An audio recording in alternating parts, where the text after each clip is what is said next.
ఈ దుష్ట చతుష్టయానికి సంబంధించిన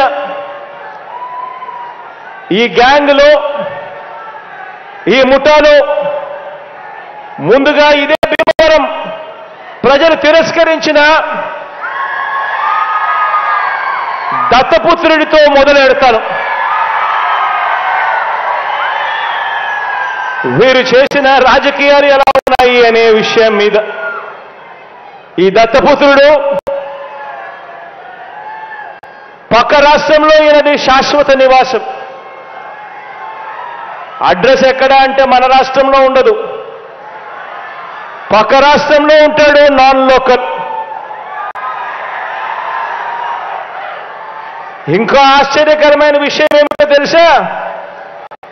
పక్క రాష్ట్రంలో శాశ్వత నివాసం ఉంటూ పక్కవాడు సీఎం కావాలని ఏకంగా పార్టీ పెట్టిన వాడు బహుశా దేశ చరిత్రలో ఎవడు ఉండడు, ఈయన తప్ప.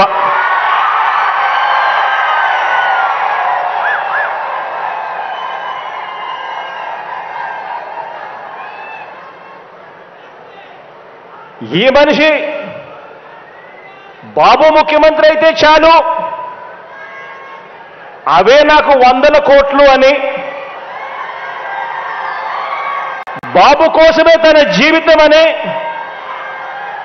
అందుకు అంగీకరించని వారిని తన పార్టీలో కూడా ఉండకూడదు అని, ఈ విషయంలో వేరే అభిప్రాయం కూడా ఉండదు అని, తన పార్టీ నుంచి వాళ్ళు వెళ్ళిపోవచ్చు కావాలంటే అని చెప్పి కూడా తన సభల్లో ఉపన్యాసాలు ఇచ్చేవాడిని బహుశా ఎవరిని మనం చూసుంటాం, ఒక్క ఈయన తప్ప. ఈ దత్తపుత్రుడికి ఆ బాబు పొత్తులో ఎన్ని సీట్లు ఇచ్చినా ఓకే,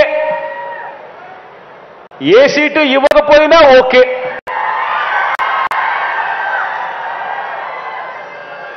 చిత్తం ప్రభు అనే త్యాగాల త్యాగరాజుని మాత్రం ఇప్పుడే ఈ దత్తపుత్రుల్లో మాత్రమే చూస్తాం. ఎవరైనా ప్రజల కోసం త్యాగాలు చేసేవాడిని చూశాం కానీ ఏకంగా ప్యాకేజీల కోసం త్యాగం చేసేవాడిని మాత్రం బహుశా ఎప్పుడు చూసుండం.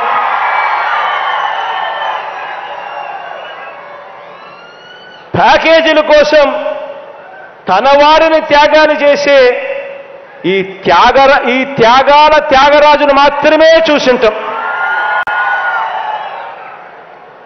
మరో విచిత్రం కూడా చెప్పాలి. మరో విచిత్రం ఏమిటనంటే ఈ త్యాగాల త్యాగరాజు గురించి, ఈ దత్తపుత్రుడు గురించి మరో విచిత్రం ఏమిటనంటే రియల్ లైఫ్లో ఈ పెద్ద మనిషి ఏ భార్యతోనూ ముచ్చటగా కనీసం 3-4 సంవత్సరాలైనా కూడా కాపురం చేసి ఉండడు. ఈ మ్యారేజ్ ఇస్తారు.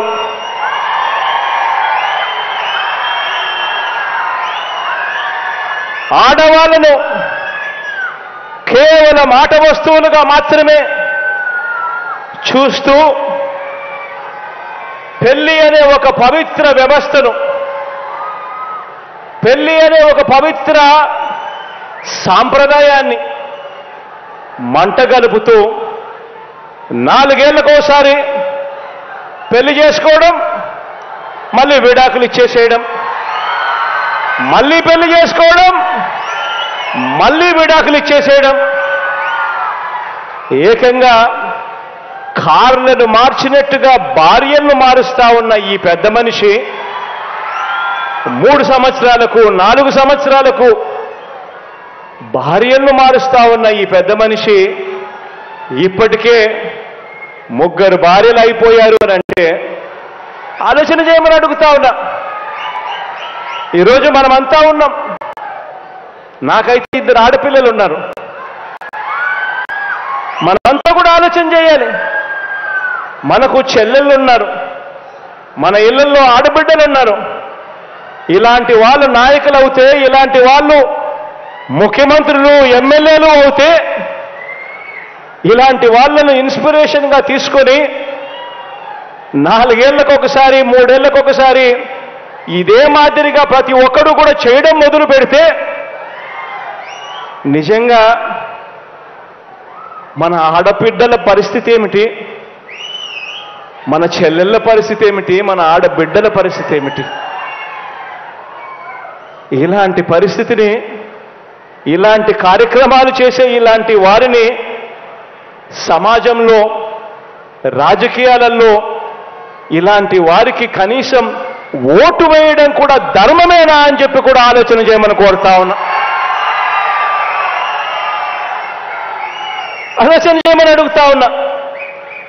ఇలాంటి ఆయనేమో ఏ భార్యతోనూ కనీసం 3-4 సంవత్సరాలైనా కూడా కాపురం చేయలేడు. కానీ పొలిటికల్ లైఫ్లో మాత్రం చంద్రబాబు నాయుడుతో మాత్రం తన వివాహ బంధం కనీసం 10-15 సంవత్సరాలైనా ఉండాల్సిందే అని చెప్పి ఏకంగా తన క్యాడర్కు చెప్తా ఉన్నాడు. తన క్యాడర్కి ఇదే మాటలు చెప్తా ఉన్నాడు. చంద్రబాబు నాయుడుతో వివాహ బంధం కనీసం 10-15 సంవత్సరాలైనా ఉండాలి అని చెప్పి. నేను అడుగుతా ఉన్నా, ఆలోచన చేయమని అడుగుతా ఉన్నా మిమ్మల్ని అందరినీ కూడా. నేను అడిగేది ఒకటే, 2 విషయాలు కన్నా కలిస్తే అమృతం తయారవుతుందా అని చెప్పి ఆలోచన చేయమని అడుగుతా ఉన్నా. 4 వంచకులు కలిస్తే మంది పెరుగుతారు కానీ ప్రజలకు చేసే మంచి పెరుగుతుందా అని చెప్పి నేను అడుగుతా ఉన్నా. ఆలోచన చేయమని చెప్పి నేను మిమ్మల్ని అందరినీ కూడా కోరుతా ఉన్నాను. ఒకరేమో పిల్లనిచ్చిన మామ, ఒకరైతే పిల్లనిచ్చిన మామ, సాక్షాత్తు కూతుర్నిచ్చిన మామ ఎన్టీ రామారావునే వెన్నుపోటు పొడిచిన క్యారెక్టర్ ఒకరిది.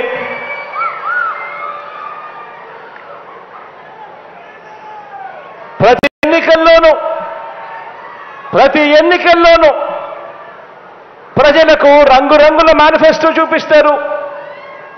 ప్రతి ఎన్నికల్లోనూ ఆ తర్వాత ఎన్నికలు అయిపోయిన తర్వాత ప్రజలను మోసం చేస్తా ఉన్నారు. ఇలాంటి వెన్నుపోట్లు పొడుస్తా ఉన్న ఈ చంద్రబాబు ప్యాకేజీల కోసం తన వారిని తాకట్టు పెడతా ఉన్న ఈ దత్తపుత్రుడు,